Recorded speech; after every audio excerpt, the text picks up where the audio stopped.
From Concord University in Athens, West Virginia, this is Mountain Lion News.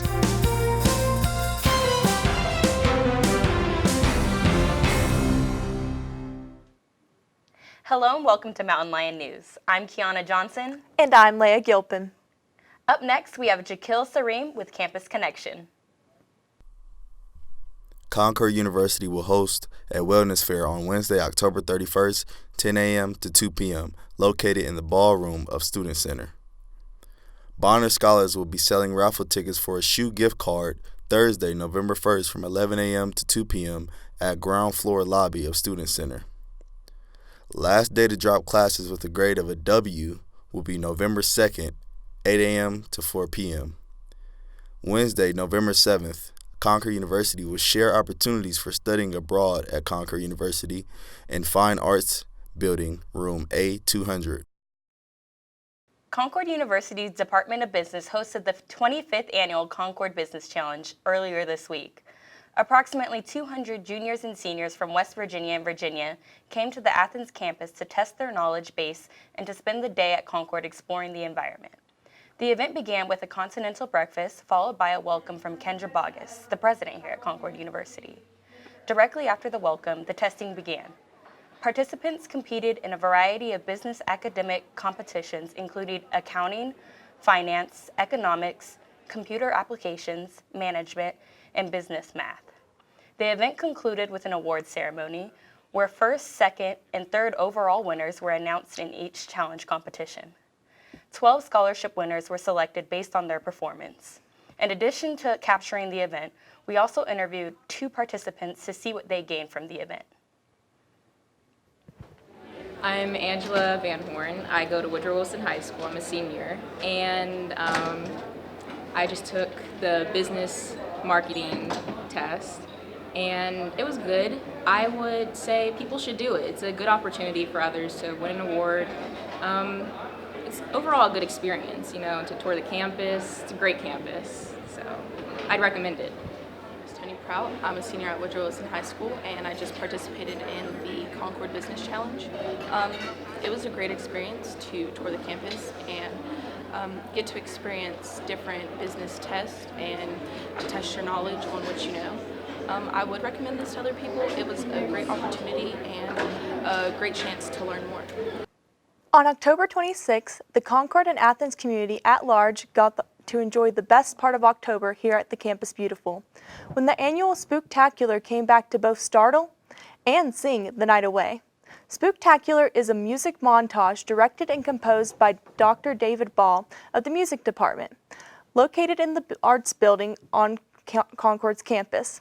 The October event featured the musically talented students of Concord University, also including a special haunted hall for children or even weak-kneed adults. To enter the haunted hall, all participants were required to sign a waiver before entering. Refreshments and snacks included water, soft drinks, cotton candy, popcorn, and candy were offered in the concession stands costing $1 each. Admissions for the music show and haunted hallway were $5 per person.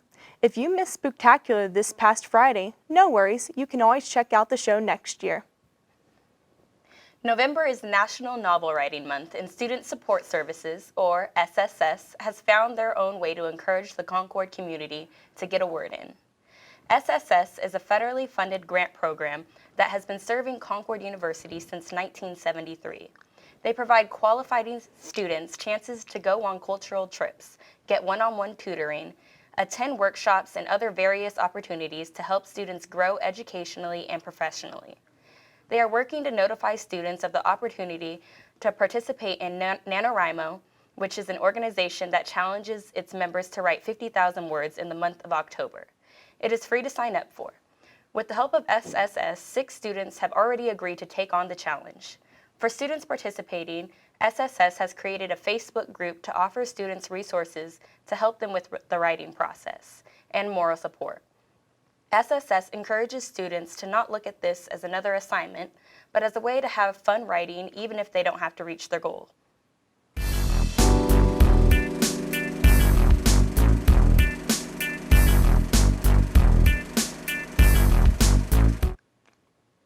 When it comes to what's new at the cinema, we turn to MLN's in-house movie critic, Cameron White.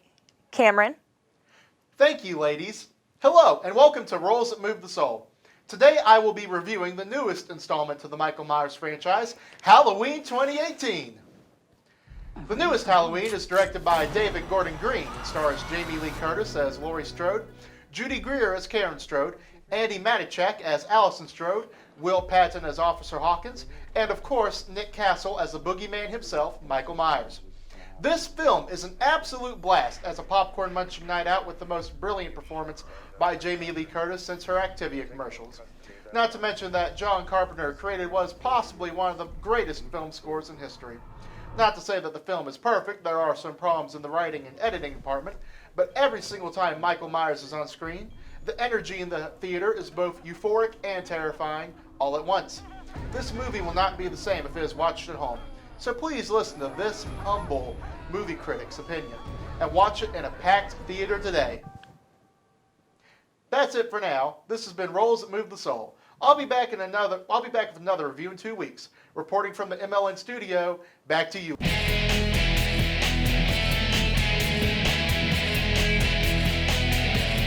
Hello there, ladies and gentlemen, and welcome to another update of Concord Sports. Concord football got that sweet taste of victory for the first time at home this season, beating West Liberty 46-33. Concord was led by a huge game from senior linebacker and MEC Defensive Player of the Week Zach Malone, who forced 2 fumbles and snagged an interception in the fourth quarter. Malone said in the postgame that this game, quote, "We finally turned that corner and stuck to our game plan." Senior defensive back Shadlier Shepard also took home MEC honors, receiving Special Teams Player of the Week for a 75-yard punt return for a touchdown. The 2-7 Mountain Lions travel to face a tough Fairmont State team this Saturday. That'll do it here for sports. Thanks, Riley. Coming up after the break, we have an interview about what's happening in the theater department. And we'll introduce you to a way to make your own fashion.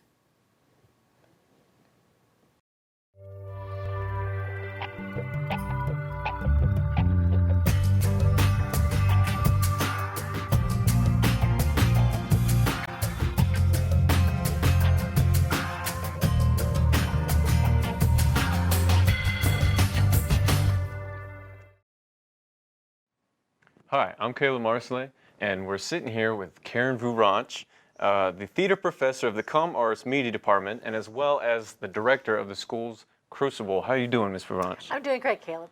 That's Glad good. to be here. Oh, we're glad to have you. My first question for you is, what inspired you to pick the Crucible for the production? There were a couple of things that really drew me to the Crucible. First of all, I've always loved the show. We did it when I was in high school, and I thought it was a great show. But it also has political significance for today. It was written in the 50s as a response to the witch hunt and scare of the communism scare of the 1950s and the hysteria that grew out of that. But I think today we're seeing political extremists on both sides escalate the fear in this country, and I think that this can give us a chance to talk about what happens when communities react to information that's inappropriate or wrong or falsely presented, and how do we keep our integrity in the importance of who we are as people. Yeah. So I love the play because it's not only about that hysteria and that wrongdoing, it's about redemption. It's about a man finding faith in himself, and so I think it's really a beautiful story. Of course. But I also picked the play because it has 20 people in the cast, and I wanted to get as many people on stage as I could. Oh, yeah. So that was another goal. Generous goal, yes. My second question for you is, what has been your favorite part of the Crucible thus far when directing it? This has been a wonderful play to direct. The language is so rich and so nuanced and deep, and there's so many characterizations you can pull out. So I've enjoyed working with the students, trying to mine those lines and trying to figure out what's inside and what's to bring out the action reaction. We talk about that in acting class a lot. That sense of how do you do this and how do you react to it. So I've enjoyed that part of it the most. Just getting their natural reaction out of it instead of line memorization. Right. Okay. Okay. What have you done differently with Concord's Crucible than other schools would do with their Crucible? Well, I haven't done too much differently. This is a fairly traditional version of it. I thought about doing it in a modern day costuming. Oh. But since I was able to get the costumes rented, we are paying someone to do that. A friend of mine named Susie Sayer, who runs Briar Rose Studios. We're going to go with traditional Puritan 17th century costuming. I've tightened the lines up a little bit. I've cut a few lines out it's a really long show. It's really long, so we're trying to tighten it. I'm trying to get the students to talk at the moments of intensity, to talk over top of each other and really build that intensity. So I'm bringing myself to it, but for the most part, I'm trying to be as faithful to the script as I can. Okay, wow, well, traditional. Which I don't always do. Yes, of course. My last question I have for you is, what is the future for the Concord's theater department? Like, as in terms of the play, the production behind the scenes, or if you have any various interesting classes coming up? Well, I think the theater department is growing, and I'm very proud of it. I now have 40 students involved. We've got 12 majors and 8 minors, which is a really significant growth in the past 2 years. Wow. And we've got a lot of people who are not majors and minors involved in the theater, which I also love. I love the fact that anyone can be part of this great experience, because that's what makes your college years wonderful, to have an experience like this. I agree. So, well, next semester we'll certainly do a musical, but we have not decided which one. Do not ask me. I have been reading and trying to find musicals, and I'm not sure which one yet. Okay. But we'll always have a main stage production, but we'll also have some smaller productions. We're looking at an improvisation troupe that we might perform once a month on campus, maybe do another murder mystery. You were involved in my first murder mystery here. Actually, my second murder mystery. We did it twice. Okay. So, so we'll see what will happen. I do want to keep as many people involved as I can. Maybe some readers' theater, just some smaller productions that people can participate in. I may never do a program with 20 students again and again. Yeah. It's like corralling kittens. A little rough. Smaller groups, more productions, smaller productions, I think will be more successful. Wow, so we have a very interesting future coming up for us. Yes. Great, great. Well, that's all the time we have for today. We thank you very much, Ms. Thank you, Ranch. Caleb. Your time is much appreciated. And back to you, ladies. Now here with her new segment on creating your look is MLN's fashion correspondent, Jasmine Hubbard.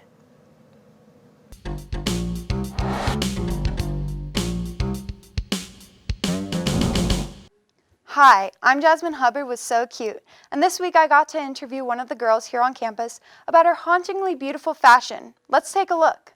Today joining us is Samantha Texera.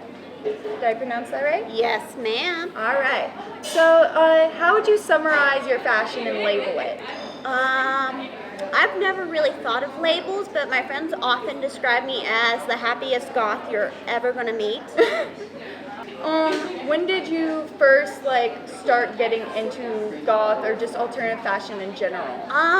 When I started getting sick in my teen years, I found that I was able to express how I was feeling more through my clothes and my colorings. And it's much easier to hide bruises from pass outs with darker colors and usually longer sleeves and all that stuff that came with the goth kind of style and outlook. Hot Topic is where I get most of my clothes, and a lot of their clothes have pockets, which I'm so mad that a lot of women's clothes don't have functional pockets. Yes. So that's always a big thumbs up. Lastly, could you explain the goth fashion to those who may not know what it is and what it encompasses and all that? Well, I don't think I can go as general as that. I can tell you what goth means to me, but yes. I think it's just so personal and how you want to express yourself. To me, goth is kind of the more dark and hauntingly beautiful things instead of the more traditionally beautiful. And I love that it's more hauntingly beauty. And I love the softness that also comes with gothic clothing. You don't have to be so harsh. Yes. And I hate wearing pants, and a lot of gothic things are dresses or long shirts and all that stuff. So it's just, to me, it's just hauntingly beautiful. That's all I can describe it with. Well, thanks for meeting with me. Back to you guys. That's all we have time for on this week's MLN News. I'm Kiana Johnson. And I'm Leah Gilpin. We'll see you in 2 weeks.